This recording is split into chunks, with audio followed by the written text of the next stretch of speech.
Good morning, everybody. We're going to spend the next hour or so reviewing pharmacogenetic testing. Again, pharmacogenetic testing.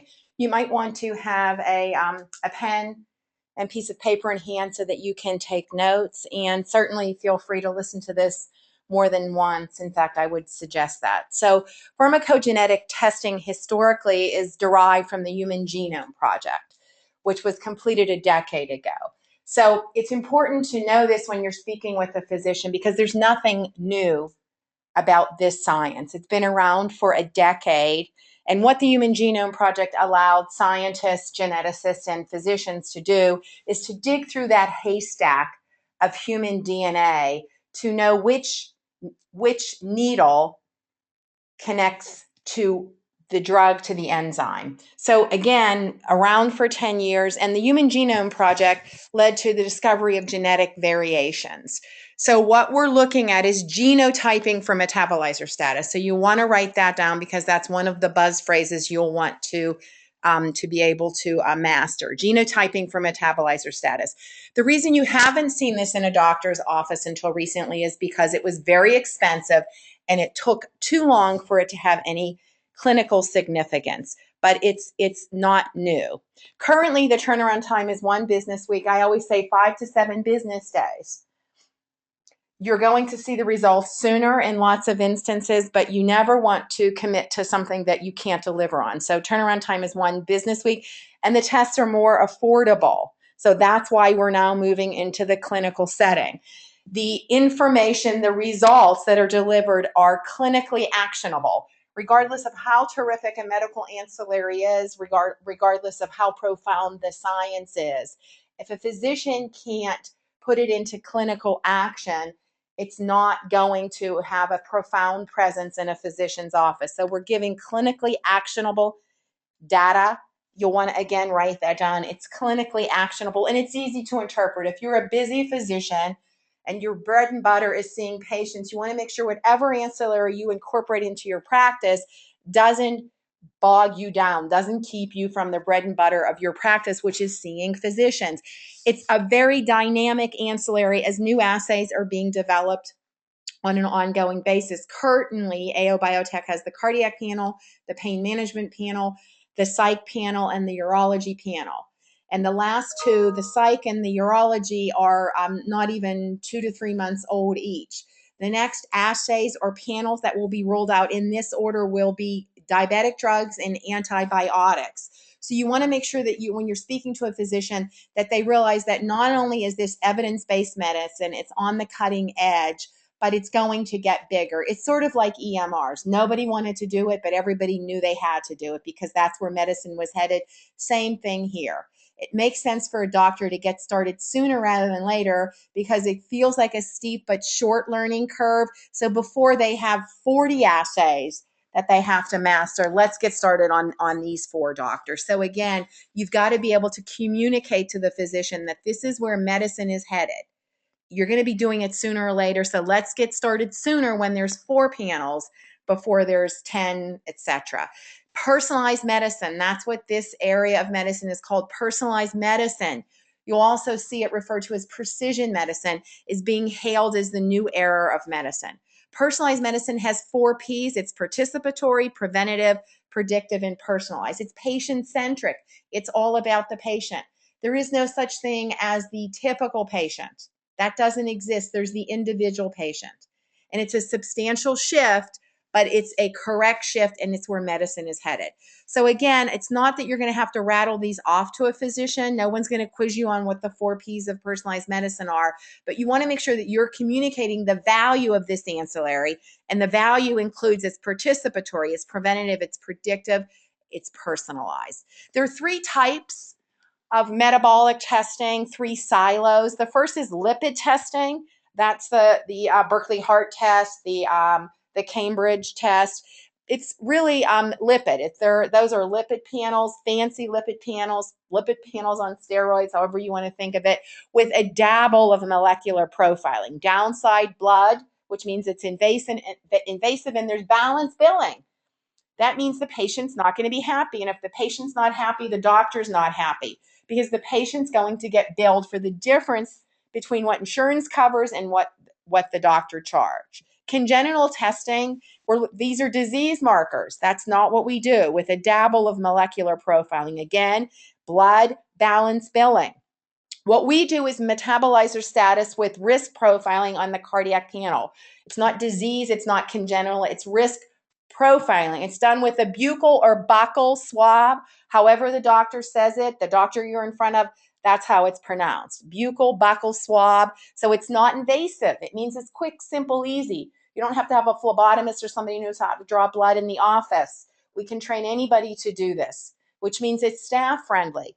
And there's no balance billing, patient-friendly billing. You might want to write that down. That's us. Buzzwords, DNA, we all know what this is. And again, it's not as though anybody's going to quiz you on this list. You certainly are not going to go in and educate a doctor on DNA, but you've got to learn some of the jargon because that's the bridge between you and the doctor, the words that you use. But as importantly, I would argue more importantly is the way in which you say it. You've got to be confident about this. You've got to communicate intent, confidence, and competence. We all know what DNA is. The allele is the zip code on that gene that we're analyzing, the polymorphism. And genes are either homozygote or heterozygote, just what they sound like. Two copies of the same gene, it's homozygous, two different genes, heterozygous. You get one from each parent. Metabolizer status is how we process drugs. And there's a metabolizer status for each hepatic enzyme, each of those enzymes that metabolize drugs. Prodrug and active drugs, two types of drugs. Prodrugs have to be opened, if you will. They have to be activated before they can work. So think of a bottle of water. You've got to open that bottle of water before you can drink it. Prodrugs, you really have to know metabolizer status because if the drug isn't opened, then because you're a metabolizer status, the issue is exacerbated. Active drugs are ready to go from the get-go, like the glass of water. Doesn't have to be opened. It's right there ready to drink. Prodrug, active drug. And genotype is your genetic code.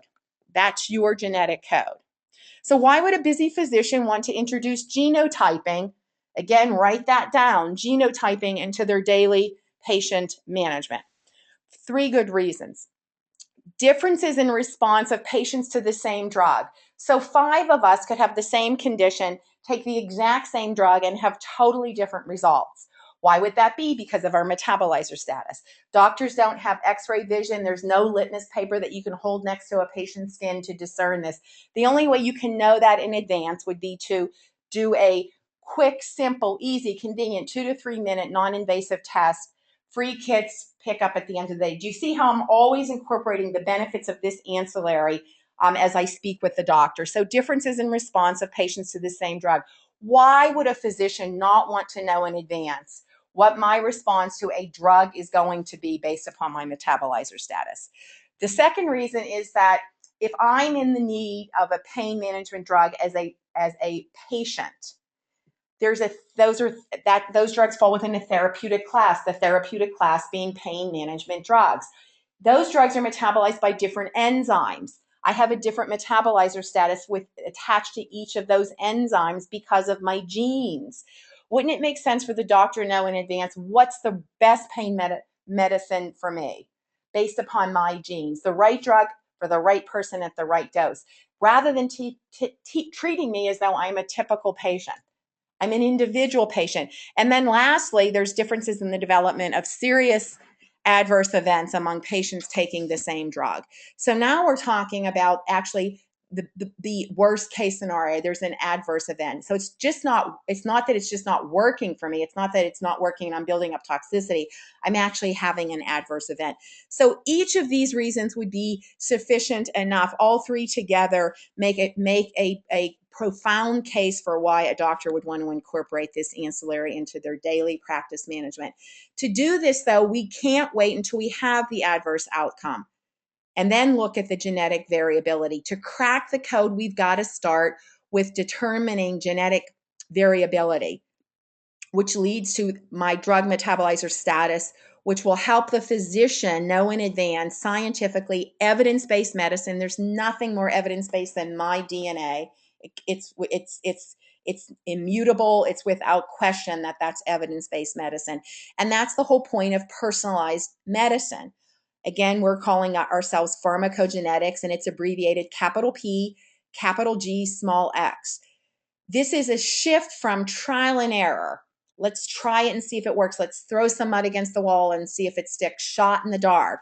We're now moving from trial and error to precision prescribing. How about that? Based upon science, Madam Doctor, Mr. Doctor, you can know in advance what's the best drug for that patient. Doesn't that make sense? It makes so much sense that the pharmaceutical companies have partnered with labs to develop different formulas of their drugs based upon metabolizer status. They're calling it tailored therapeutics. So the point is, rather than losing market share to a competitive drug, we're going to have different formulas of our drugs, so that if we know your metabolizer status, you'll take this formula of our drug. But you see that the only way that that's going to work is if you know metabolizer status. Once the pharma companies are in the game, it's here to stay. It's big business. It's real. It's scientific. The CEO of Eli Lilly was quoted as saying, the day of blockbuster drugs is gone. There is no blockbuster drug that works for everybody. So again, it's here to stay. The future is personalized medicine. The point of personalized medicine is fourfold. We're going to develop better efficacies, which will lead to better outcomes, which will result in fewer adverse events and lower systemic costs. Again, fourfold. You don't have to memorize this, but you have to be confident enough about what you're communicating to the physician that they understand that this is something that they ought to be taking seriously. Routine genotyping is important because 25 to 50% of any patient population is going to have a polymorphism, a genetic polymorphism that will affect the drug's absorption, metabolism, and excretion. And why would a physician not want to know that in advance? Why would they not want to know that in advance? Genotyping is becoming routine at top 15, top 10 hospitals, research hospitals. Vanderbilt does it routinely. We'll look at some institutions a little later on that do it routinely. Doctors don't like to be the first. They don't like to be the last. They like living in the middle of that bell curve, and that's where we are right now. This is the perfect time for you to be introducing this medical ancillary to physicians. We're right in that bulge of the bell curve.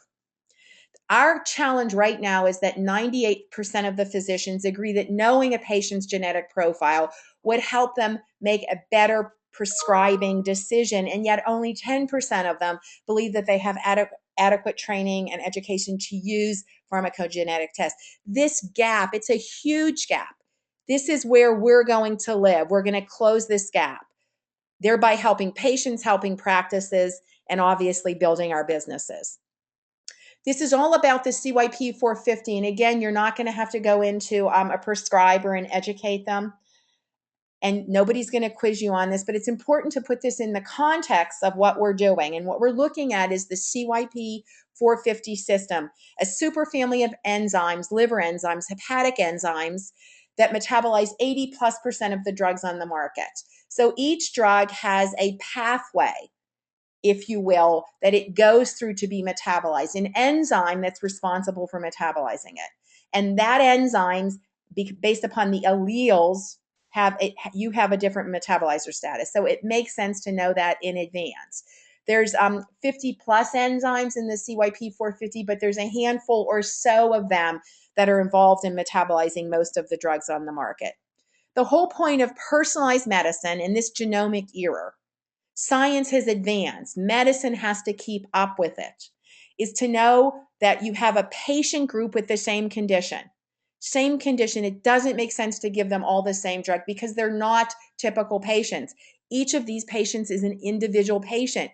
We can know their metabolizer status using DNA profiling to know which patients, granted it will be the majority of them, will have a good response, which patients will have no response, wasting therapeutic time and therapeutic dollars, and which patients will have adverse effects. So not only are they not getting the intended result, but they're having a bad side effect. Why would you not want to know that in advance?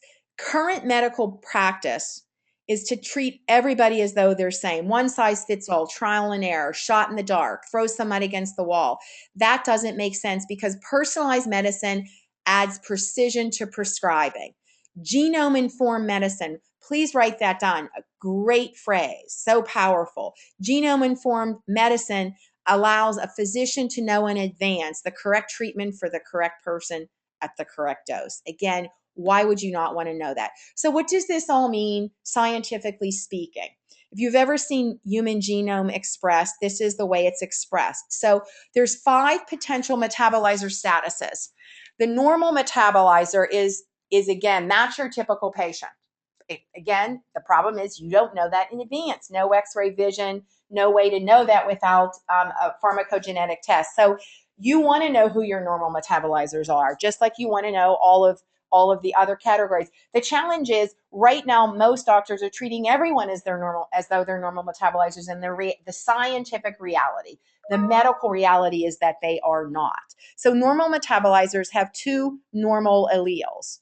So they're metabolizing drugs just the way when the pharma company got their FDA approval, that was the normal patient right there. The partial metabolizer has lost 1 gain of function on the allele. So they have 1 normal allele and one of the alleles has lost function. Non-metabolizers, both alleles have lost function. Then we have the 4th potential category, rapid metabolizers. They have 1 normal allele and 1 gain of function allele. Ultra rapid metabolizers, both alleles have gained function. So let's think about practically what this means. Partial and non-metabolizers are not metabolizing the drug. So it's not being absorbed, it's not being metabolized, it's not being excreted. So they're building up levels of that drug that were never intended by the manufacturer because the manufacturer designed that dose based upon the normal metabolizer.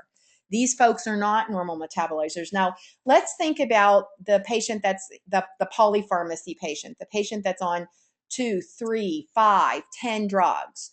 And for some of those drugs, they're not normal metabolizers. So they're building up levels of those drugs, more than one, that were never intended by the manufacturer. Rapid and ultra rapid metabolizers are the exact opposite. They're metabolizing that drug so quickly that they're not building up therapeutic levels.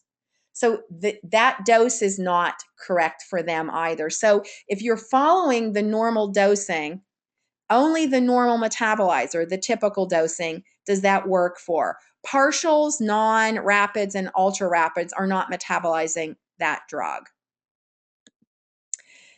For each of the enzymes, the 2D6, 2C19, you have 4 of them listed here. There's not, in all instances, all 5 metabolizer statuses manifested by that enzyme. So you can see for the 2C19, we have all 5, not so much for the 2D6, etc. So again, because there's 5 potential metabolizer statuses does not mean that each enzyme has manifested that status.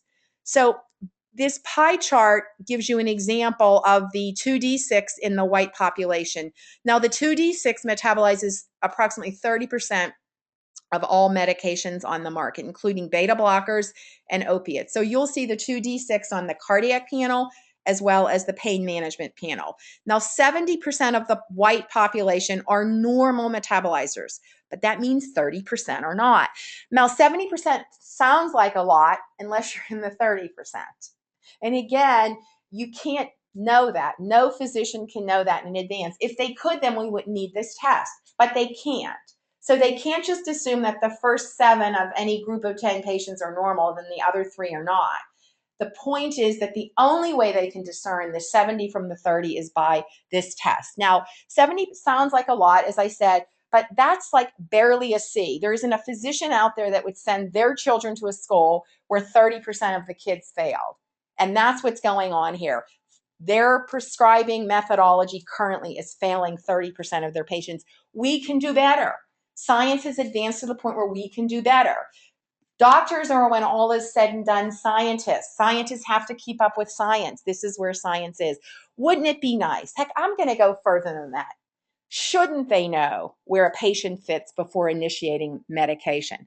So you can see by this pie chart Extensive metabolizers are normal metabolizers. That's how some of the literature refers to um, normal metabolizers as extensive metabolizers, and intermediate metabolizers are your rapid metabolizers. So you'll see these two expressions used interchangeably.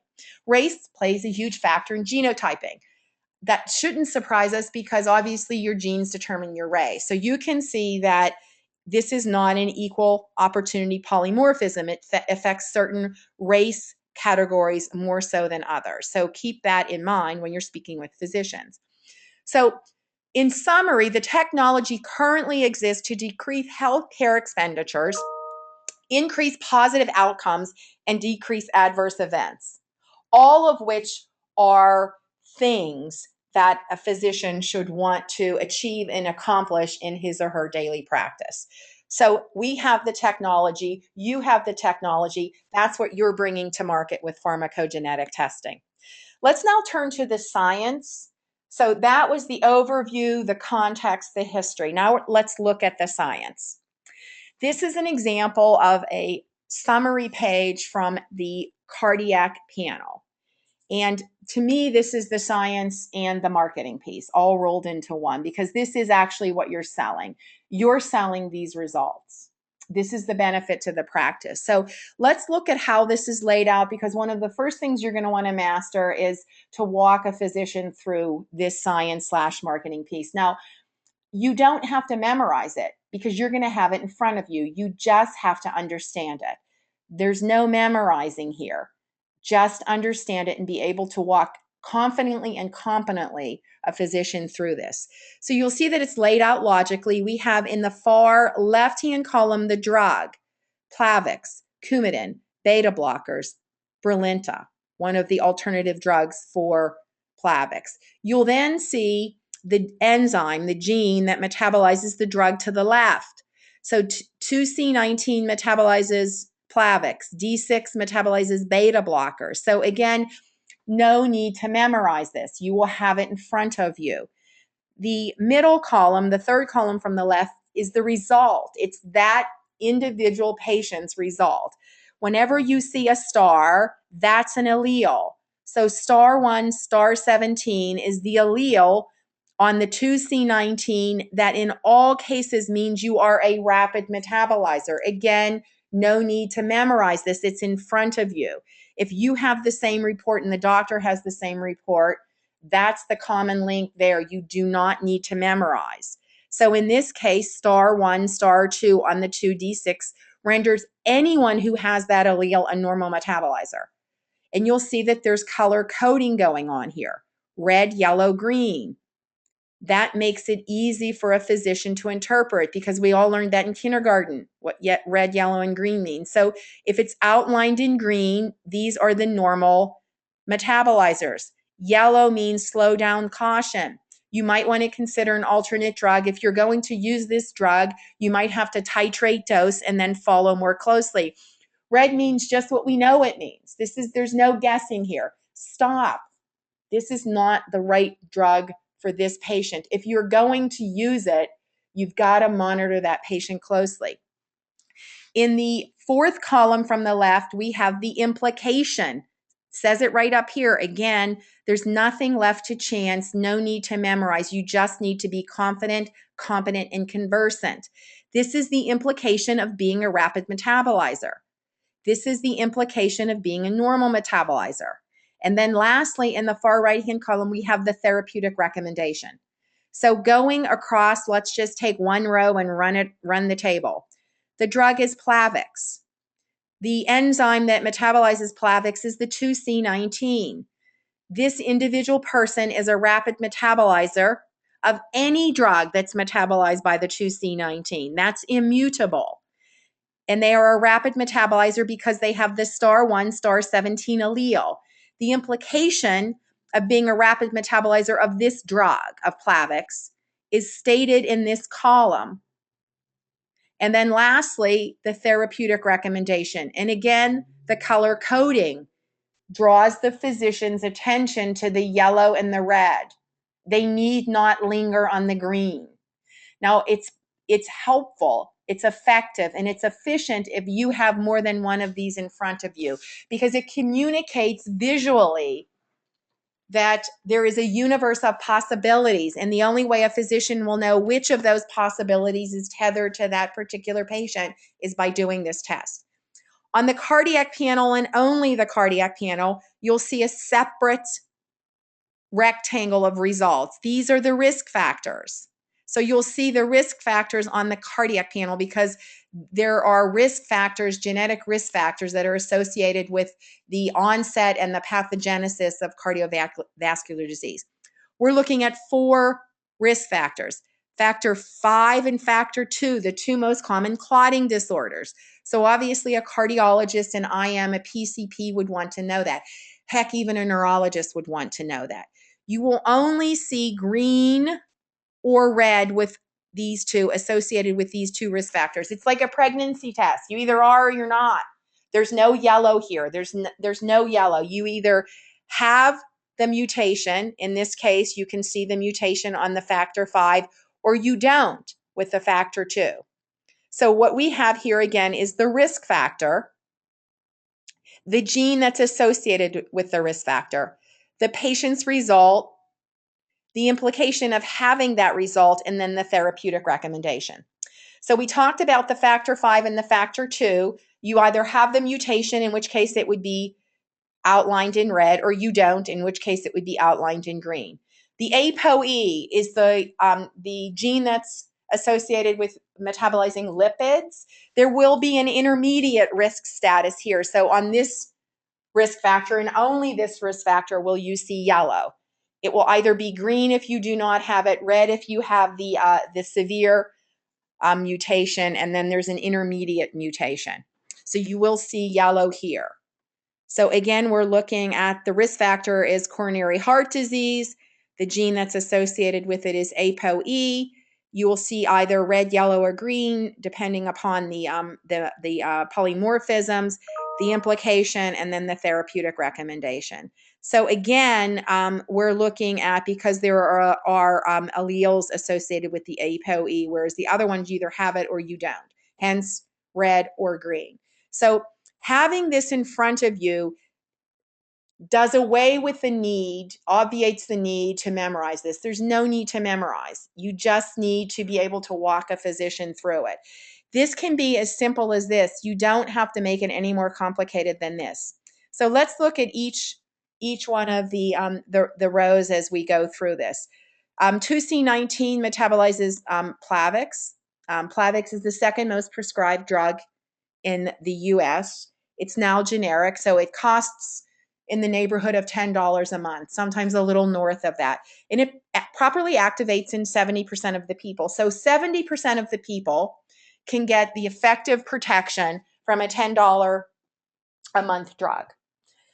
But the problem is it doesn't work for 30%. It doesn't activate. Plavix is a prodrug. We talked about that. It's like the bottle of water. You got to get the cap off to get the protection from Plavix that was intended by your physician when he prescribed that medication. If it doesn't properly activate in a patient, they have a 3.5% increase fold times, 3.5 times, not percent, times, forgive me, risk increase in death from a second MI. This has a very narrow therapeutic window, this drug.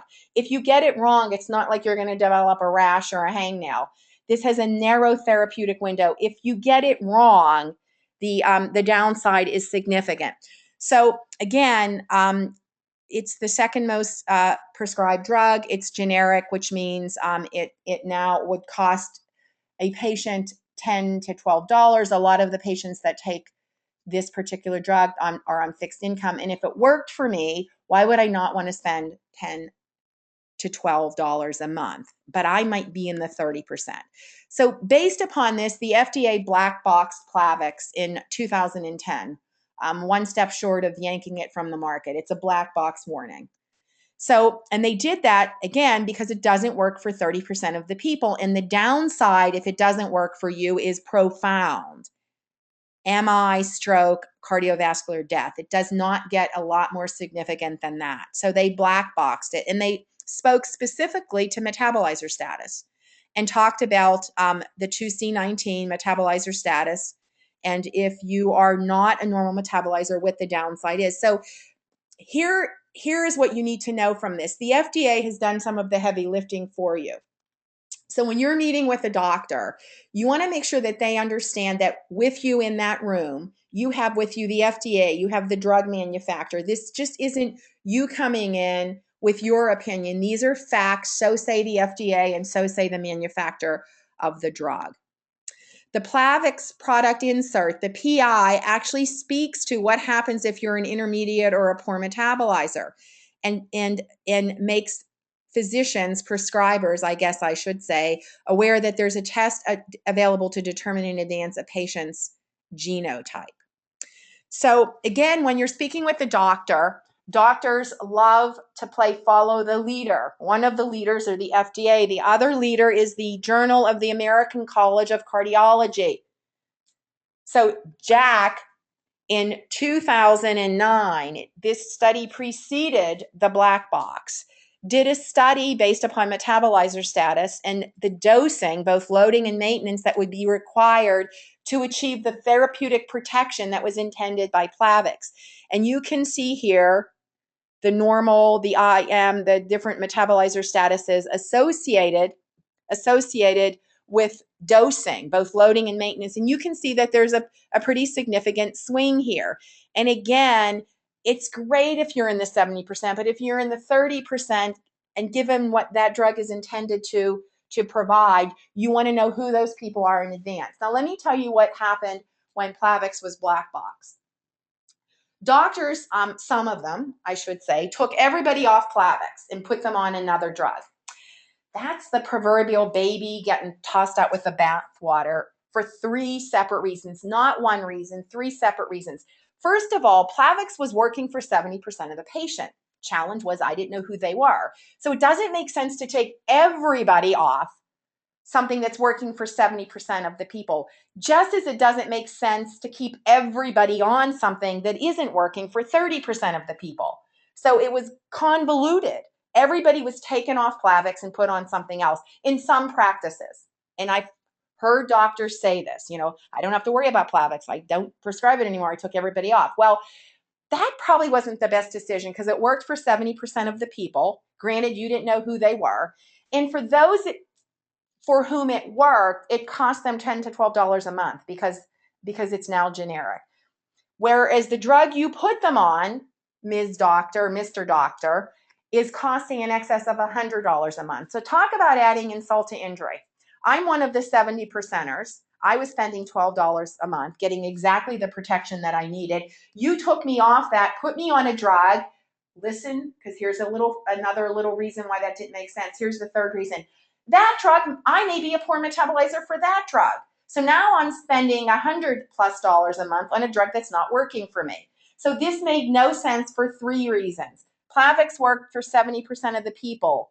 Didn't work for 30, but it sure as heck worked for 70. Cost $10 to $12 a month versus $100 to $120 a month. And the alternate drugs that doctors switch people to have metabolizer statuses associated with them. The Brilinta and Effient reps did a magnificent job convincing doctors that their drugs were metabolized differently. And I'm using air quotes around differently. Well, yeah, they were metabolized differently. They were metabolized by a different enzyme with regard to which there was a metabolizer status. So it was brilliant marketing on the competitive drugs part. So you had this threefold foolish decision. Yes, it worked for 70%. It cost $10 a month, and you put people on a drug for which you still didn't know metabolizer status. So this is an example of shot in the dark medicine. I'm just going to sort of guess. The challenge is that we can do better. We can do better. So remember, again, you're not going in alone. You're going in with the FDA, the drug manufacturers, the Journal of the American College of Cardiology. So in summary, we know Plavix is a prodrug. We know the PI raises awareness for genotyping. Poor metabolizers have a decrease in platelet inhibition. Rapid metabolizers are considered potential bleed risk, and genotyping is a cost-effective way to produce better outcomes. Think about it. 1 year's worth of one of the alternate drug costs more than this test. That's why Medicare pays for it. We're now going to look at molecular profiling for warfarin Coumadin resistance. We're now looking at two enzymes because we have metabolizer status as well as sensitivity. So we're looking at two. Warfarin exposes patients to an increased risk of hemorrhaging. Fatal hemorrhaging have been reported as high as 1 point fatal hemorrhaging. And adverse events from warfarin account for 15% of all serious adverse events. It's also the second cause of ER admits is Coumadin. Getting it wrong, again, this particular drug has the narrowest of narrow therapeutic windows. We're looking at metabolizer and sensitivity, which can be done with a quick and easy buccal or buccal swab. Remember, however the doctor's saying it, that's how we're saying it. Clot and bleed risk are now predictable. And CYP2C9 genotyping guided warfarin therapy is more efficient and safer than average dose protocol. So again, you might want to write this down, genotype guided warfarin therapy. So the significance is that, again, the FDA approved an updated warfarin prescribing information based upon genotype, because the genotype patients had 31% fewer all-cause hospitalizations, which is actually a huge number, and 28% fewer hospitalizations for bleeding or clotting. So again, you want to make sure that the doctor understands how evidence-based this is. Now, this is an interesting piece of information. This chart is actually in the PI for Coumadin, and I have yet to mention this to a cardiologist. So if a cardiologist doesn't know about it, we're going to safely assume that the PCPs don't, who are even familiar with the fact that this exists. In fact, I've had two actually reach for their iPads to pull this up. And this is in the PI, and it actually gives different dosing based upon, these are our friends, the alleles. Remember, anytime there's a star, that's the allele, on metabolizer status, and then over here we have sensitivity. And you can see that these are big ranges. These are big swings. 3.4 milligrams versus a half to 2 milligram. I mean, that's a significant swing. And if a doctor's not following this in theory, arguably they're actually not prescribing in accordance with the manufacturer's instructions, which really puts them at risk. And it took me a while to figure out why they didn't even know this existed, because in their world, there was no way of determining this in advance. So doctors are so busy, there's so much that they have to retain, that if there's information that I can't do anything with, why would I retain it? So again, this is a very helpful slide, because anytime a doctor isn't following this, I would argue it's putting them in a different risk category. Let's look at beta blockers metabolized by the 2D6. There's 4 phenotypes associated with the 2D6. Remember, the 2D6 is one of the blockbuster metabolizing enzymes that also metabolizes opiates. So you'll see it on the pain management panel. And we have 4 different phenotypes associated with it. And if you are a poor metabolizer, there is non-conventional dosing that will be required because of the 2D6 activity. So again, you have to know this. You have to know this in advance, and the only way you can know it in advance is with our test. The 3A45 is really the next big deal in metabolizer status testing. The 3A is a small family of enzymes within the 450, and the 4 and the 5 are part of the 3A family. So the 3A is a subfamily within the 450, and the 4 and the 5 are 2 of the enzymes in that family. Huge pathway. Data points are only coming online now. And there's lots of variation in certain populations. And the big buzz here, and I do mean the big buzz, is knowing what inducers and inhibitor interactions are with the 4 and the 5. If you see the word substrate, the substrate is something that an enzyme metabolizes. So in this case, for the 2D6, for instance, beta blockers are a substrate of 2D6. So you'll see the following terms: substrate, inducers, and inhibitors. So the substrate is the substance or drug, in this case, that's being metabolized by the enzyme. So that's just a fancy word for, whatever it is that's metabolized by that enzyme is a substrate of that enzyme. An inducer and inhibitors are what they sound like. Inducers are something that would make the metabolizing go faster. So your metabolizer status is immutable, but there can be something else in your system that will speed up the activity. And inhibitors are something that would slow it down. I think we can all remember the antibiotic from our childhood or our children's childhood, where you weren't allowed to take the grapefruit juice because the grapefruit juice was an inhibitor. So those are what inducers and inhibitors are. So three phrases, terms: substrate, inducer, inhibitor. They 3A4-5 metabolize, and they're separate.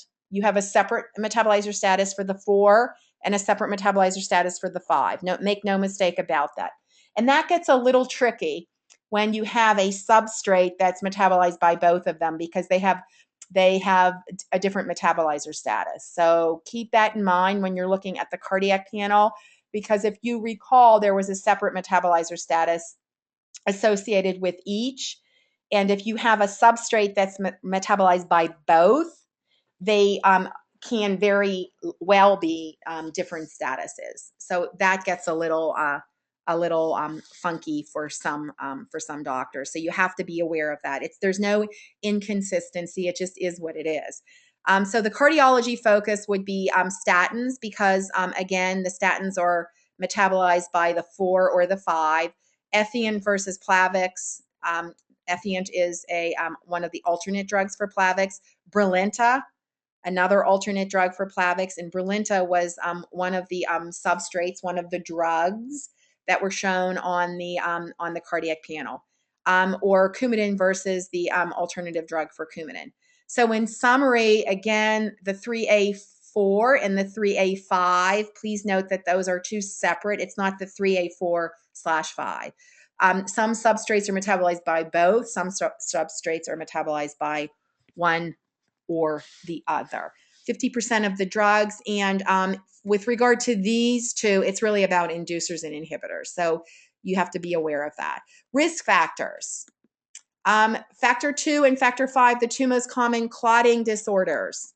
Again, you either have the mutation or you don't. So on the summary page, you will see these outlined in either red or green. You either have them or you don't.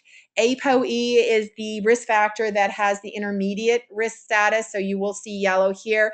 And this determines how you metabolize lipids, dietary lipids. So if you have that severe mutation, these are the patients that would be at risk, highest risk for cardiovascular disease, because they have, the genetically high cholesterol, because they can't metabolize. But interestingly enough, there's also the ability to only metabolize 2 of the statins. So, talk about adding insult to injury. You have this polymorphism, which is going to put you at the highest risk for cardiovascular disease, and you may be on a statin that you can't metabolize. MTHFR is, again, red or green. You either have it or you don't. And it's involved in the metabolizing of homocysteine and folate. So if you have high levels of homocysteine, the medical theory is that it will eventually lead to irritation of the endothelium, which will eventually, it's the beginning of those cascading series of events that trigger cardiovascular disease. And this is all happening subclinically before you may even be presenting with any of the clinical symptoms. So because it has such a protracted, such a long pathogenesis, it makes sense to get a handle on this, because once you're manifesting symptoms, it really sort of, to use a concept from oncology, it's metastasized. So the battle is better fought and won in the earliest stages of the pathogenesis of that disease. So once you have high levels of homocysteine, it irritates the endothelium, leads to inflammation, leads to less flexible arteries, because we now have endothelial dysfunction, and the arteries, the healthy arteries are flexible. When they're flexible, they're like Teflon.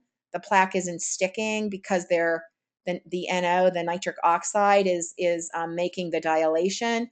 If they're not healthy, they're stiff, when they're stiff, they're like Velcro. The plaque sticks, they get stiffer. More plaque sticks, they get stiffer. You can see how that's the deadly combination of rupture, etc. So again, knowing that in advance. MTHFR variants result in high homocysteine, and that is associated with increased cardiovascular disease for the reason that we just talked about, stroke, thrombosis, and has some role in cancer therapy. Now, this is the summary page for the pain management panel. You'll see that it's laid out exactly the same. We have the far left-hand column is drugs. We then have the enzyme that's metabolizing the drug. 2C19 metabolizes methadone, just as it metabolized Plavix. Now, if you are a intermediate metabolizer, that's associated with the gene, the enzyme. And any drug that goes down that pathway, be it methadone or be it Plavix, you are an intermediate metabolizer of that drug. Now, if it's a prodrug like Plavix, there's some special factors that are involved in that. So again, this is immutable. It doesn't change. We're just going to now run this drug down that pathway for which you are an intermediate metabolizer. So we have drug, we have the gene, we have the result. Remember our friends, the stars, those are the alleles. If you're a star 1, star 2 on the 2C19, you are an intermediate metabolizer of any substrate that is metabolized down that pathway. It doesn't change from panel to panel. So if this were a patient, you would see the same status on the Plavix. This is the implication of being an intermediate metabolizer. And then the therapeutic recommendation. So again, drug, methadone, opiates, codeine, methadone, fentanyl, and NSAIDs. The enzyme associated with metabolizing the drug to the left. We have the stars, which means the alleles, star 1, star 2. Here, the star 1 is for the 4, and the star 1, star 3 is for the 5. The implication and the therapeutic recommendation, and you'll see we have the same similar outlining. Green, normal, full speed ahead, treat me like I'm your typical patient. Yellow, slow down, caution. Therapeutic drug monitoring is highly recommended. And again, we're going to look at co-administration of any other substrate of a 2C19 or an inhibitor. And then lastly, stop. We're not going to use these drugs on this patient because there's something better for this patient. So if you were to show this to a pain management doctor, one of the first things they might say is, gosh, I write hydroxycodone most of the time, and it's not even shown on this chart. They're metabolized as opiates. So yes, they are. There's just a lot of pain drugs. So we don't list them. We list them by category, and the category is determined by what pathway they go down. So again, you have to be familiar with this summary report. Again, I find it very helpful to have more than one when you're speaking with a physician. Don't skimp on the color copying, because part of the branding here is the color coding. So that's the corresponding summary page for the pain management pharmacogenetic report. Now understand that these summary pages are followed up by very detailed pages.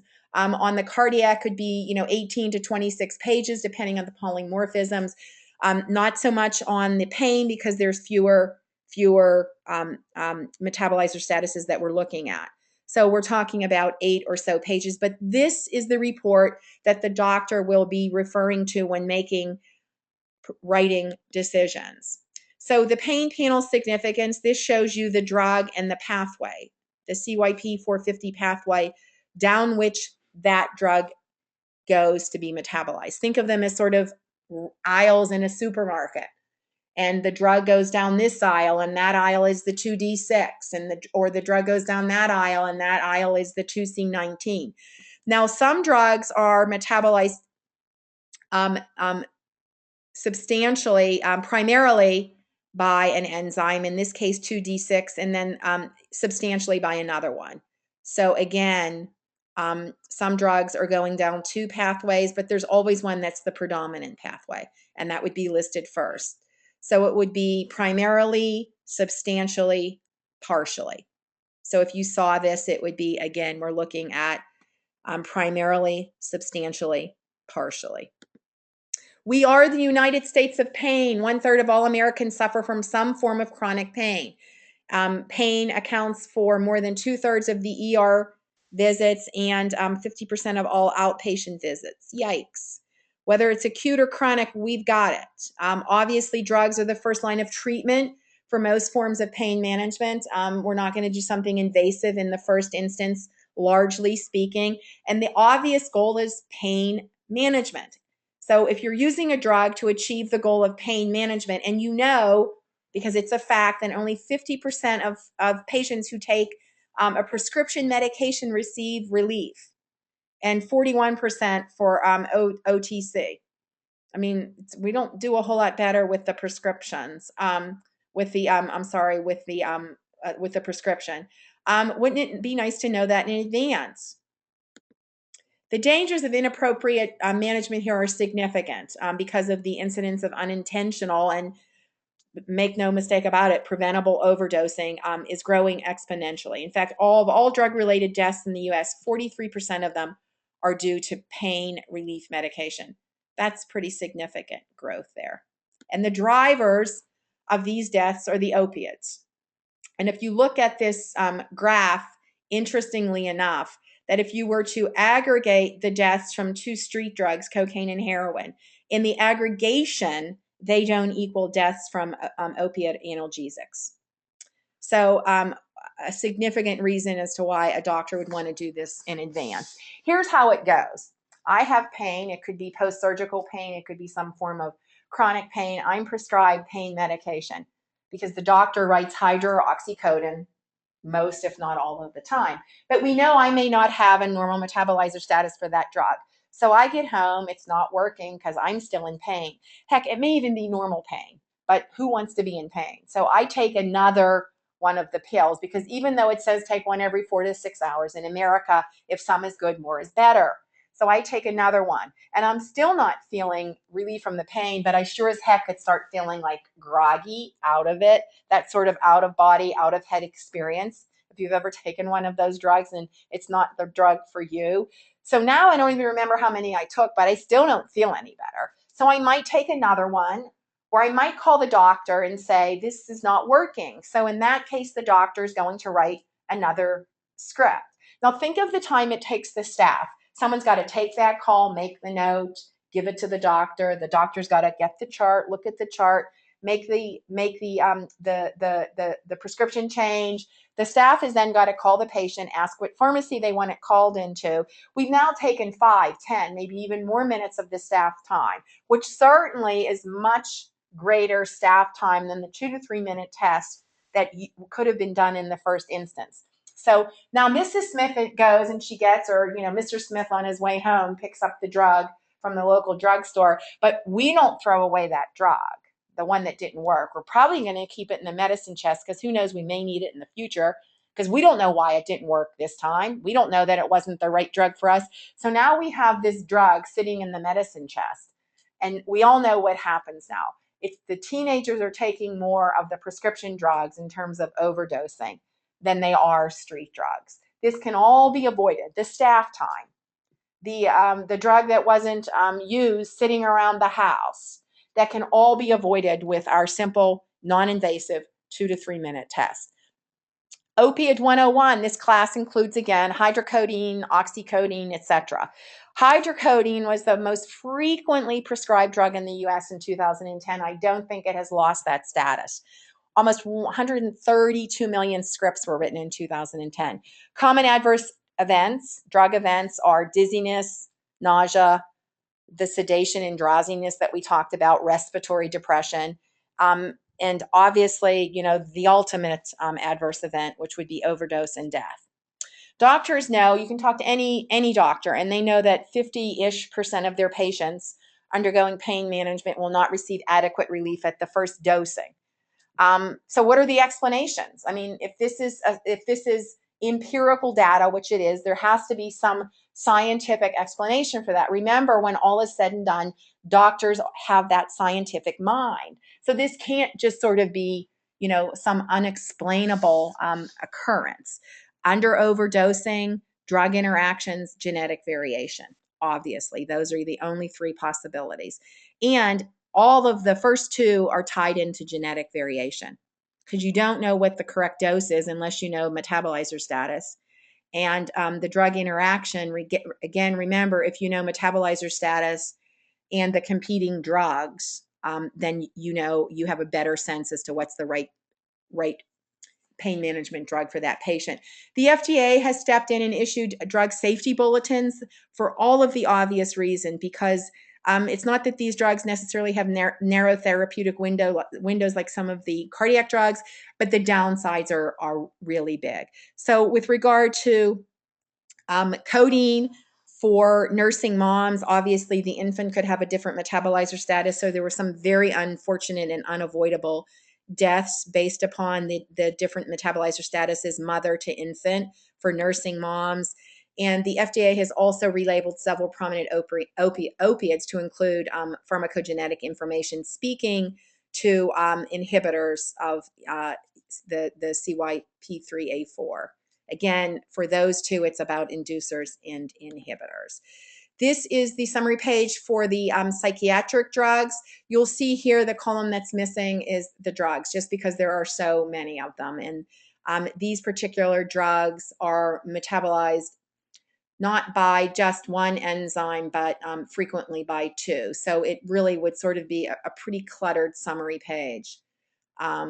If you listed the drugs. So we have the enzyme 2D6. Remember, that's opioids. 19 would be Plavix. So again, those results are immutable. We have our friends, the stars. We know by now those are the alleles which render the metabolizer status. So if you're a star 4 on the 2D6, you would be a poor metabolizer of any drug that goes down any substrate, any drug that goes down that pathway. Be it 2D6, be it an opiate, be it a beta blocker, or be it an antipsychotic. Here we have the implications of being a poor metabolizer and then the therapeutic recommendation. So you'll note, once again, the branding of the color coding.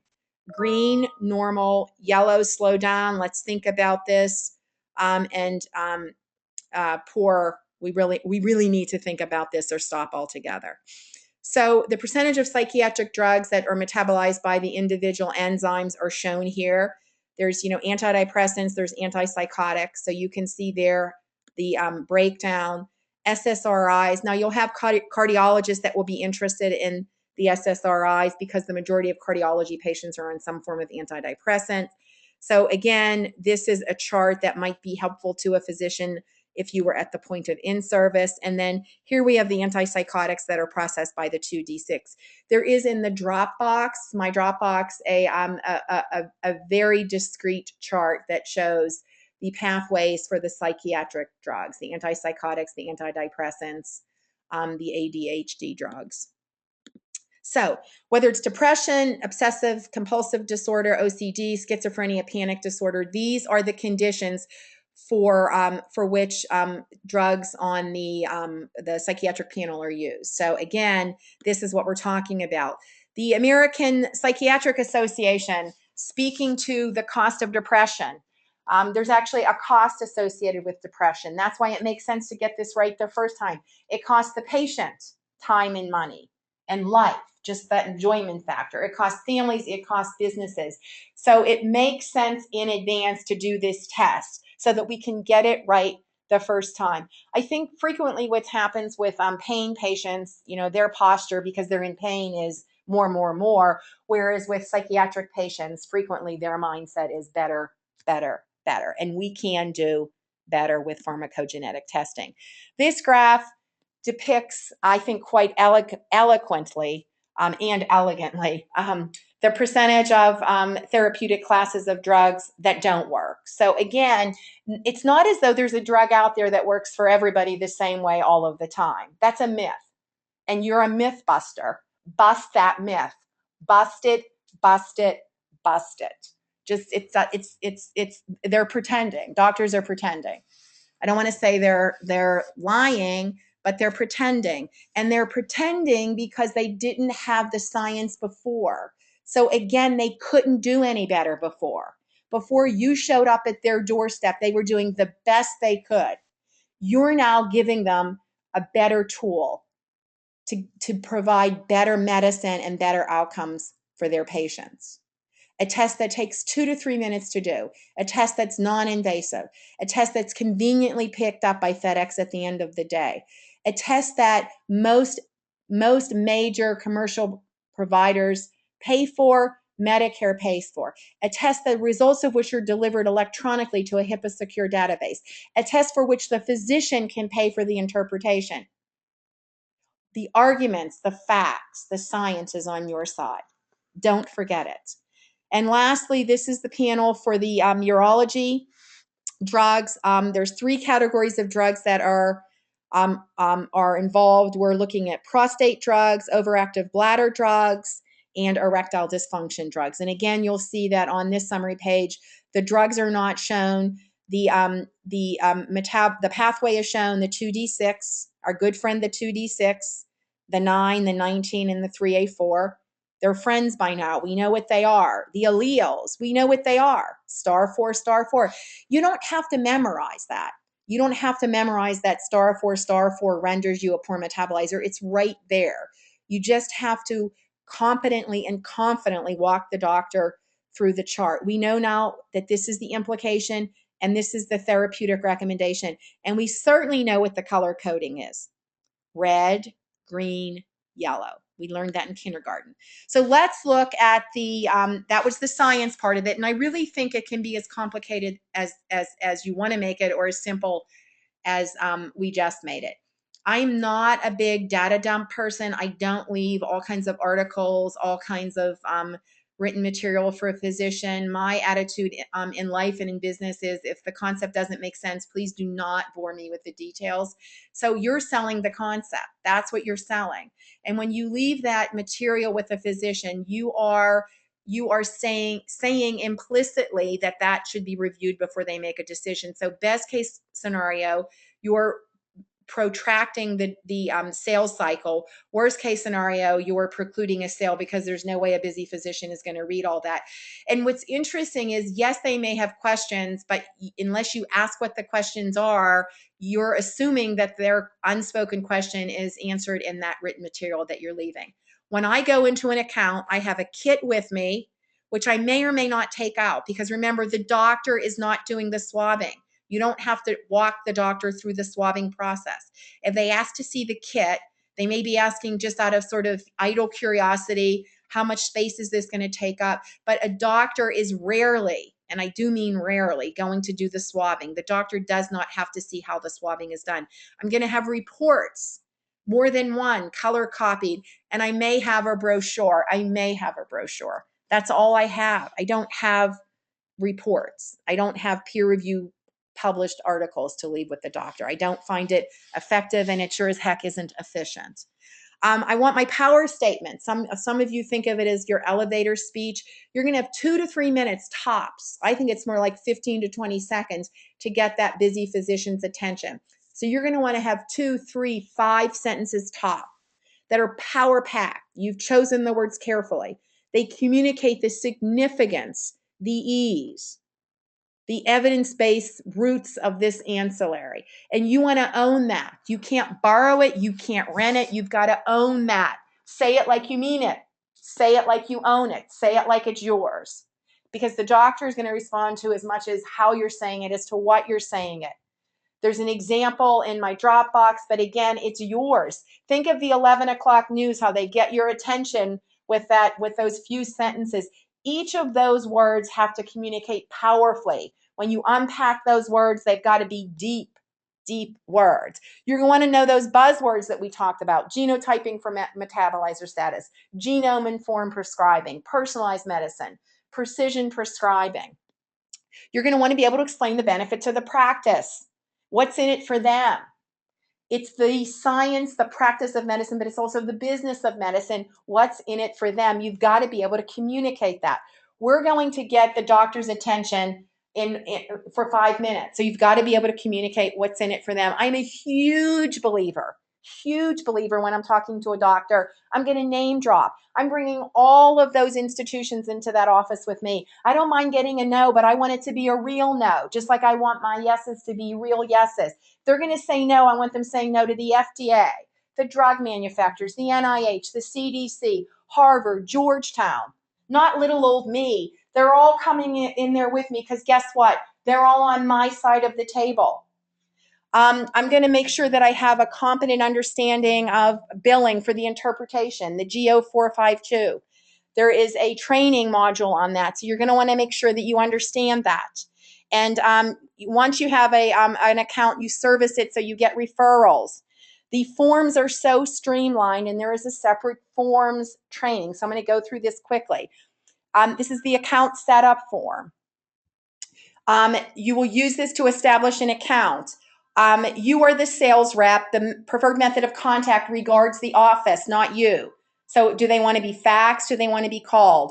The company name is CNC MC close paren. That's the company. You are the sales rep. You will note the practice specialty. If it's a PCP, anything other, let me do it this way, anything other than a cardiologist, pain management doctor, urologist, or psychiatrist, check general medicine.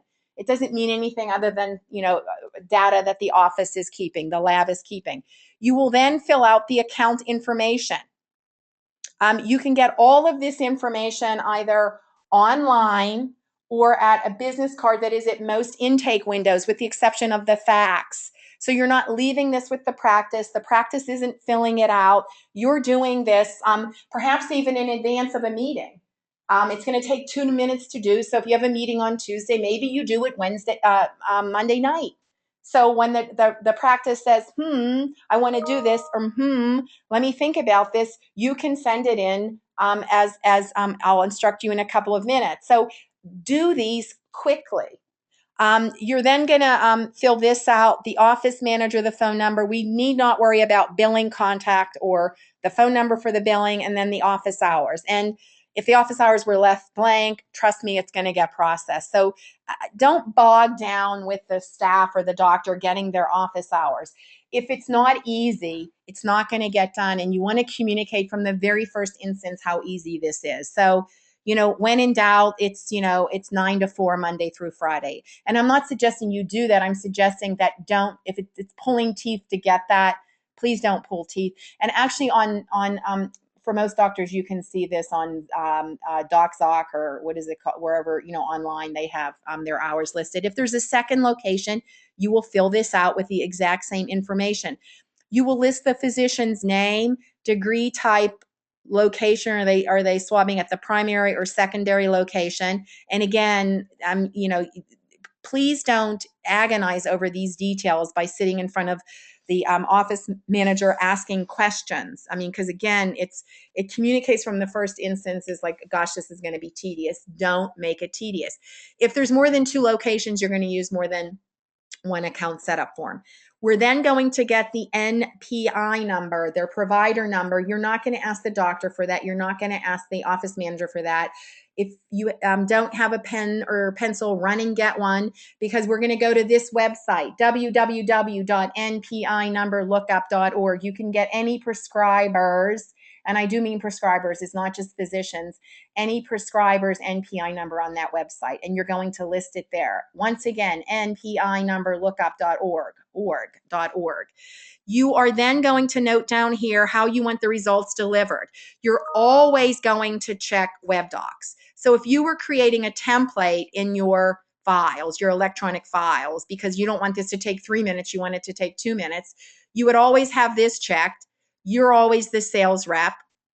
And the company name you would fill in as noted here. And most offices want contacted, you could leave that blank and just figure that out. But you would always want WebDocs. If they want results faxed, please note that they will get just the summary page. You wouldn't want them to get more. And which case, for that reason, as well as other reasons, you always want WebDocs. Always want WebDocs. I'm going to say that one more time. Always want WebDocs. Even if they say they want them faxed, check both. Check both. Paper that's faxed gets lost, it gets misplaced.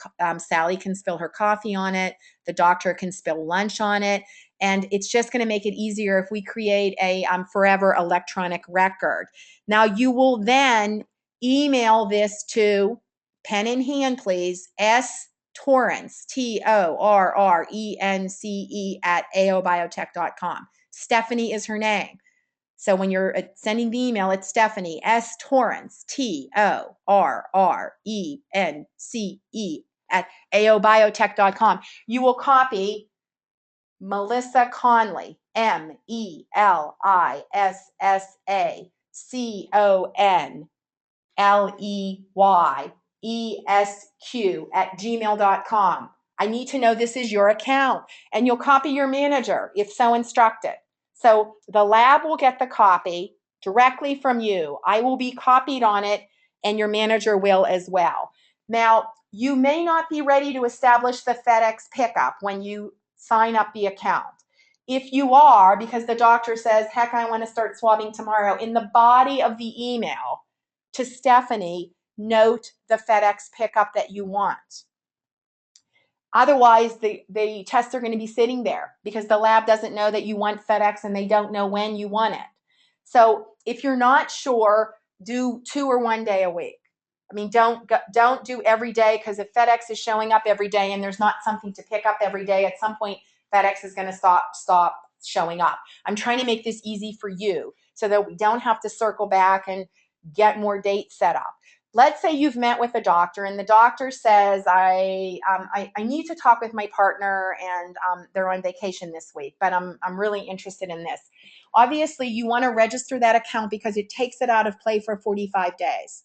They can do nothing for 45 days, and yet that's protected in your name. So obviously, in that case, you don't know when you want the FedEx pickup. You may not actually, when all is said and done, they may not move forward. So you're still going to send it to Stephanie, S. Torrence at aobiotech.com. You're going to copy me on it, but you're not going to set up the FedEx because it's not ripe yet for that. So let's say in a week when the second physician gets back from vacation, she says, this is amazing, let's just get started. You would then let Stephanie know that you want the following FedEx set up for that account. And the easiest thing I think for you to do, and I don't need to be copied on that email, the easiest thing for you to do would just be to attach the account setup form rather than replicating that information in the email, but it's your choice. So if you don't attach the account setup form, obviously you've got to let Stephanie know what you're doing. This is the kit order supply form. You can have the kit sent to you directly. You've got to copy me on these because I am held accountable for how many kits are going out versus how many swabs are going in. If you're setting up an office, it's 10 to 15 kits total, period. We're not dumping 100 kits regardless of what expectations we have from that office. If you are working with other reps, we're talking about 10 kits. I mean, we can't have hundreds of kits going out because, obviously we're held accountable for that. This gets emailed again to Stephanie. Please don't fax it. I mean, let's create electronic records of all of this. Please email it to Stephanie, and you need to copy me on this because I'm held accountable for this. If you have a practice that has more than one physician and some or all of those physicians want the results to go to the same web docs because they don't want Nurse Harry logging into 5 different web docs to get results, then this form has to be used. So only in that case. This is for HIPAA reasons because my patient may not be your patient, and yet you're going to be able to see my patient and vice versa. So the lab needs this for HIPAA reasons. So this speaks for itself, and we're going to list the physician name. Now, if you've been told that this is what they want, the initialing is, as far as I'm concerned, a ministerial act. There's no discretion involved. So I don't think from my perspective, helping to execute a ministerial act that there's anything out of the ordinary about that. So again, if that's what they want, and these are busy physicians, there might be a better way to get the initialing done. And then this gets emailed or faxed. Well, to email it, you would have to obviously scan it because you're going to print this and it's going to be handwritten. And if you send everything to Stephanie, she's our designated account support person. It just makes sense rather than just sending it blindly to account support. This is the requisition to be used in all instances, but for the state of New York. This is it. This is the only one that you will be using. Your kits will have a blank one in it. Your decision will be to allow the office to use the blank one and fill in all of the information, or do you want to create a master requisition, because this is an editable PDF, by completing most of the requisition. And you would do that because the easier it is, the more it will happen.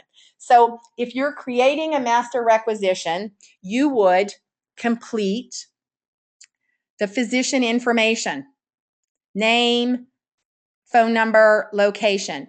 You would note that the collection was done by a swab, and you would then ask the doctor whether they're going to do the personalized panel, meaning all 4 in all instances, or are they going to pick between 1 and 3? So if it's a PCP, IM, internist, they're likely doing this, but you're going to create that master requisition. If it's a cardiologist, they obviously want cardiology, and they may at times want psychiatry or urology. So you would create the master if that's what you're doing, just by checking this, and then you would train the staff to check psychiatry or urology as appropriate. You're then going to let the lab know that the patient information is being submitted by an attached demographic or demo sheet. Some offices call them face sheets. They all have them. And payment method. You will leave that blank unless, and on a lot of the demo sheets, the insurance information is shown, but you don't want to leave that blank because the data people are going to think it's empty. You might print this after you've customized it and handwrite here the same thing. See attached demo sheet. You would handwrite that right there. You're then going to, on your master, check these 2 V codes because they apply to each and every patient. You would then print this, and you would take 1 copy with you to the office, and you would ask the physician to either sign it or stamp it. I've never had a physician say no.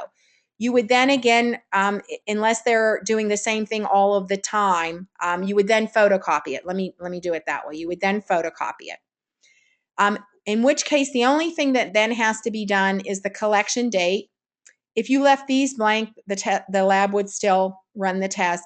You might want to, if you have more than 1 swabber, have them put their initials here, because that would enable you to monitor if there's an issue. So if it's just Sally that's doing all of hers wrong, you can just go back and do some remedial training with Sally. So this might be helpful for you when you're monitoring how the paperwork is being done. You would then, the only thing they have to do then on the date of collection is attach the demo sheet. They might not even have to do the insurance, but if it's not on the demo sheet, then you're going to have to do front and back of insurance card and any up coding as appropriate. That's it. So you've done half of the work for them. So once again, your decision is, am I making an editable requisition, or am I allowing them to do everything on the day of swabbing? In which case you want to really make sure that they understand how to do this, because if it's not done correctly, it's going to go on the open case file and it's going to slow everything down. So that's why I'm a big believer in doing as much in advance as possible. So you will know all of the physician information. You would ask the doctor to sign. You will do this in advance. You may or may not do this in advance, depending upon what the doctor's posture is. You will have the 2 lowest V codes checked, and you will check that the information with regard to the patient is being provided by a demo sheet. If you have the customized one, you would then photocopy this. You will leave with a signed one because you will have a master. You'll give one of the copies to the office manager so that they always have an extra one. And I make 50 or so copies right on the spot. And then I put a couple of them in the logbook. So this is the requisition for all states, but for New York. New York has a separate requisition, which is spoken to in the forms video. I'm going to go quickly over the coding for interpretation, because there's a separate billing tutorial. You're going to want to make sure that you give this to the physician. I think this will speak volumes for you. It reviews the CPT, the potential modifiers, and key coding and billing points. But again, there is a separate billing tutorial. The results are delivered, as I said earlier, in 1 business week, 5 to 7 business days. You will want to look at the WebDocs video. The WebDocs is the proprietary portal that the doctors log on to. You're going to want to make sure that you review that in advance. So after the first day of swabbing, you're scheduling an appointment no sooner than 1 business week later, because you want to make sure when you go in to sit down with the doctor, the results are in fact available. I include a form like this in my logbook because the doctor wants to know, what website do I go to? So I want to make sure that they know where to go, that I'm not getting those extraneous phone calls, desperate phone calls. What's my login number? So I complete this for them. I go over it with the doctor. I give it to the office manager. I have a copy in the logbook. I just want this to be seamless and self-sustaining. So this would give them the website. It would tell them to click on WebDocs, which is in the upper right-hand corner of the web page. Now, the doctor will have a username and a password. Let's talk about the password first. It is always, as in always, 100% of the time, password with a capital P17. Password with a capital P17. I ask my doctors not to change it, so if I have to help them remotely, I can. Think about it. How are you going to be able to check if they have a question? So you want to make sure that you ask them not to change it. I don't think I've ever had a doctor change it. So you don't have to guess about the password. Now, Stephanie will email to you within 24 to 48 hours after she gets the account set up for them. She'll email to you that login information. But if you're at the office and you forgot to print it and bring it with you, don't panic. It's always password 17. The username, and there's only 2 possibilities. It will always be the first letter of the doctor's first name, capitalized. If they have used a middle initial on the NPI registry, it will be the first letter of their middle name, capitalized. And it will be their entire last name, first letter capitalized. So it'll be one of 2 things. First letter of first name capitalized, last name first letter capitalized. Or it will be first letter of first name capitalized, first letter of middle name capitalized, last name first letter capitalized. 2 possibilities. I had somebody call me the other day in a panic. It was a series of phone calls. What's the login number? It would have taken them, it would have been quicker for them, significantly quicker for them, and less embarrassing to just try one of the 2 possibilities. They could have gotten it right on the first time and not even have to have done the second one. There's no mystery here. It's always one or the other. I do this in advance. I complete this with the correct username, and I show it to the doctor. I have him save the aobiotech.com website to his or her favorites. And I give this to the office manager or the lab tech or somebody so they have it there. I leave a logbook. The contents are in the Dropbox under logbook. These are the log pages. I put 5 in there. They're 3-hole punched. They will write the date, the patient name, and they will put the little redundant FedEx sticker, the tracking number, in that column. In the logbook, because I'm buying a 1/2-inch 3-ring binder with pockets on the inside, or patient handouts, indications, extra custom requisitions, whatever else it is that I want that doctor to be using, it's all self-contained. If you haven't seen the kit, and there is a swabbing video, I think it's really sort of a no-brainer, but I think some people are using the swabbing video to train the staff. This is what the kit looks like. So the components are a half-size manila envelope that contains everything. We have a coin envelope. We have the swabs. We have the FedEx label, the FedEx envelope, and we have the generic requisitions. If you're not using those, then and you're delivering the kits, you would have yanked those out. If they're being sent directly from the lab, they will be in there, but you would have instructed them, trained them at the in-service that they're using the customized requisitions. So that's what it looks like. Those are the components. This is the swabbing sticks in the coin envelope. So there are 2 of them, as you'll note. You'll have gloves on. You'll train the staff to have gloves on. They're going to peel them from this end. And as you'll note on the swabbing video, you're going to then slip them out. You will then turn this on its side. And because this is flanged out again, it will stand perpendicular to the surface. And that's what you're going to use to lean the swabbing sticks against, because it's going to be, you don't want to lay them on the surface for cross-contamination. It's just a convenient little trick. So then you're going to take one of the swabs, and I grab that cheek and I pull it out gently but firmly. And you're going to swab firmly, rubbing and picking up the skin cells for 20 to 30 seconds. And you're going to be moving the little stick around. You're then going to take that first stick and you're going to lean it up against this because this is standing on its side perpendicular. So that's now drying while you take the second stick and you do the exact same thing on the other cheek. We're using the other cheek because we want to make sure we're getting skin cells firmly for 20 to 30 seconds, swirling this around as we do it. We're then going to go back and we're going to lean the second one up against the little kickstand that we've created here. While they're drying, we're going to handwrite patient name and date of birth. We're going to do that before we put them in. Otherwise, you're writing sort of on, spitty sticks. This is the way to do it. Plus, you're running on parallel tracks. This should be like a minute. You're doing this in a minute. They're drying while you're doing this. As soon as you're done writing, you're then going to take the two swabs and you're going to stick them, insert them head first into the coin envelope. They're scored right about here, so they'll snap off cleanly and easily. They'll snap off, and you will then seal this without licking. You don't want to contaminate it, cross-contaminate it with your DNA. You'll just seal that, and it'll stay sealed. So you now have the two swabs head first into the coin envelope, and you've sealed it.